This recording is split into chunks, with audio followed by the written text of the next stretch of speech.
how important was it getting Jordi Fernández, because he was highly sought after? Yeah, very. Thanks for having me. Look, we're in one way a little bit fortunate because we were able to start our coaching search, a month ago. You never want to really be in that situation, but when you find yourselves there, we were able to do a pretty extensive search there and looked at a variety of different candidates. Jordi was one that continued to stand out from us throughout the whole process in a variety of different ways, from basketball acumen to on and off the court expertise. So we're absolutely thrilled to have him.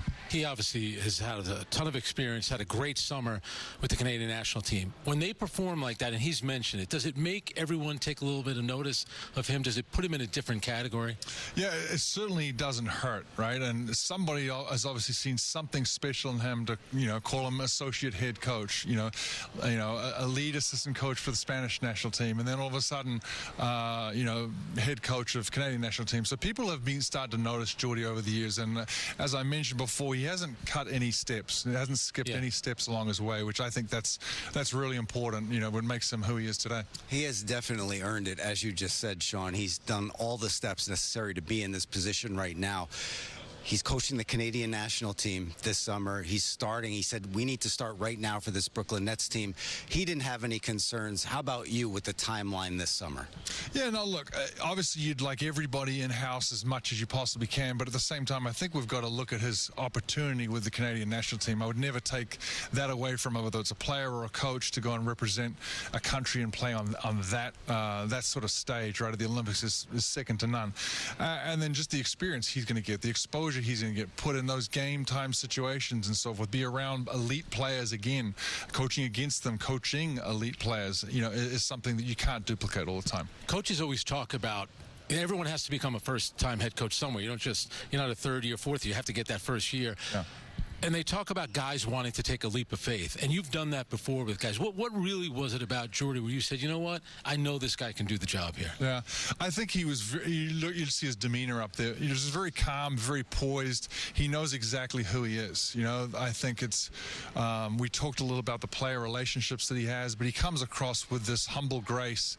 But he's not afraid to have hard and honest conversations. And the consistent message we got from everybody doing the background was, he's going to be 100% honest with players. He's going to be upfront with them. He's going to get the best out of them, because it's not just on the court, it's the things behind the scenes that he does with the players that enabled him to, to develop the guys the best he can. Yeah, he just told Frank and I he's a relationship builder. And when you build a relationship with someone, as he said, you're able to coach them up to a certain extent when something goes wrong. What are your expectations when he hits the ground running when the season starts? I think you see a very authentic gentleman out there. That's who he is. He's not going to be somebody he's not. He's very diligent. He hasn't skipped steps. He's seen what it takes to be, a player development coach, a lead assistant coach. So he's lived and worn many hats along the way there. So I think he's taking some time to really think about what he needs from a staff first and foremost. And the staff, as we all know, with any successful leader or coach, is the number one priority. There's going to be obviously a big summer for the Brooklyn Nets. I wonder what your message was to the players, because clearly, they knew there'd be a coaching change, so that kind of sets, a standard that you want the players to meet. What did you say to the players when they left in their exit meetings? What was your message? Look, I think they all know it's a big summer for all of us. None of us are happy with how the season ended. When you look at the playoffs now, it's got to hurt. It's got to irk all of us to see, could we have been in the play-in? Could we be still playing?